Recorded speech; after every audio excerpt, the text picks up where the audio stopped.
Hi, welcome to the Home Helpers. Today we're up in Johns Creek with Roof Depot. Hi Michael, how are you? Hi Zed, thanks for having us back. Absolutely, appreciate you being here.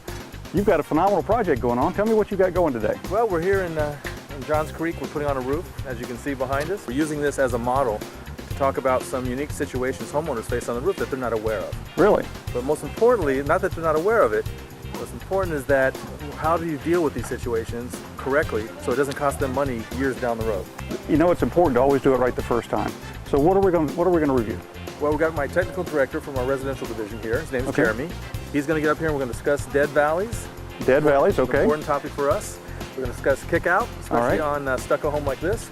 And we're going to end up with talking about skylights on a low pitch roof and why that's important to do it the first time, as you said. All right, well let's go take a look. All right, let's go. Thank you.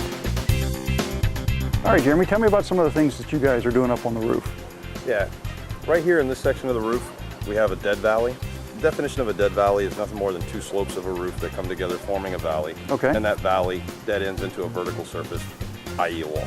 And you see that when you've got multiple configurations on the roof, you've got dormers and gables and a lot of different planes. That's where you find these on this type home. Yes, definitely. Your typical home doesn't always have them, but a lot of these nicer homes that have a lot of levels do have them. Okay. Most roofers fail to mention them, and most homeowners don't even know they have them. Okay. Well, what kind of problems does someone experience if they've got a dead valley? A lot of leaking comes from a dead valley. Okay. People use typical shingle underlayment and shingle it just like they do the rest of the roof. Causes problems. Some homeowners don't even know they have it. It'll roll down the wall, rot out baseboards, damage carpet. So it can really be a big problem. Yes. All right. So again, what's happening is the water's being channeled down that valley and then it's stopping. Yes. Okay. So how do we solve that? You have to do added protections against it. The pitch of the dead valley obviously determines how we handle it. Okay. If it's a 312 and below, we install the modified bitumium roofing to help protect against it. 312 and above, we use Storm Guard, GAF makes it. We install it in the dead valley, and we use a larger piece of flashing at the first piece and the second piece to help divert this water off the roof. So you've got a solid underlayment on the bottom, and then you've got a larger piece of flashing, securing it and protecting that underlayment to make sure that no water is getting behind it. Yes, exactly. Awesome. Well, that's very important. Now, you also were showing us some kick-out flashing, right? Yes.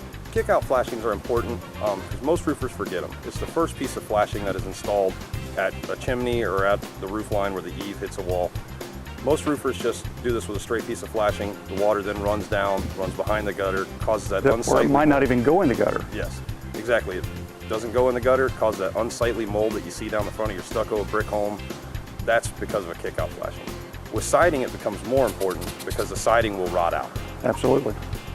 Common area of the problem, simple fix of installing a kick-out on the first piece of flashing fixes the problem, but most roofers overlook it. Now, kick-out flashing is something that the roofer does on site, where they actually mold the flashing so that it diverts the water away from the siding or away from the wall that you're trying to protect, right? Exactly. Okay.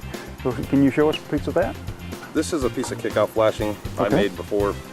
This is typically what you'll find on a kick-out on the first piece. One of the most important things is it's bent, not cut. All of this is bent. There's no cut here. There's no hole here. That's very important because you don't want water going down that seam. Yep, exactly. So Jeremy, you were telling me that one of the other problems that you encounter are issues with skylights. What kind of things do you run into there? Skylights are a problem for many reasons. They look great, but a lot of times the seals have gone bad in old skylights and homeowners don't know it, right? Causing leaks. This house in particular, they're installed on a 312 low pitch roof in the back. Okay. These skylights need to have Storm Guard installed on the whole roofing surface around it. Okay.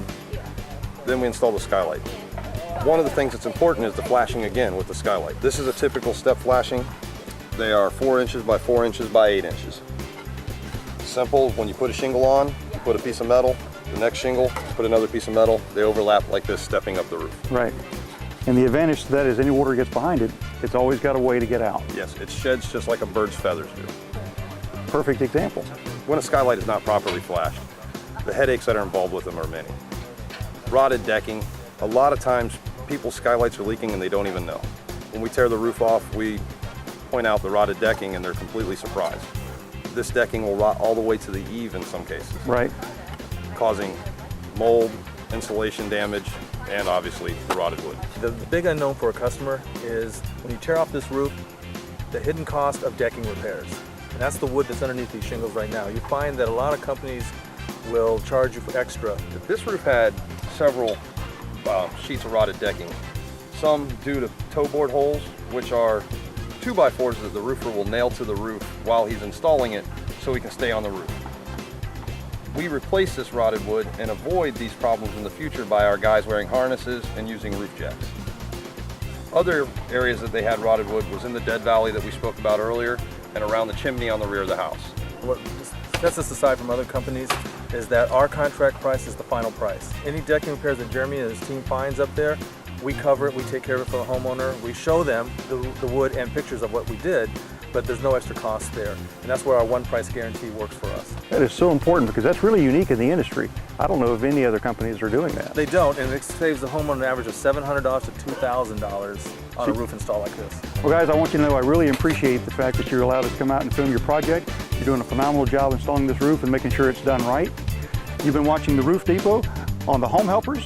We'll be right back.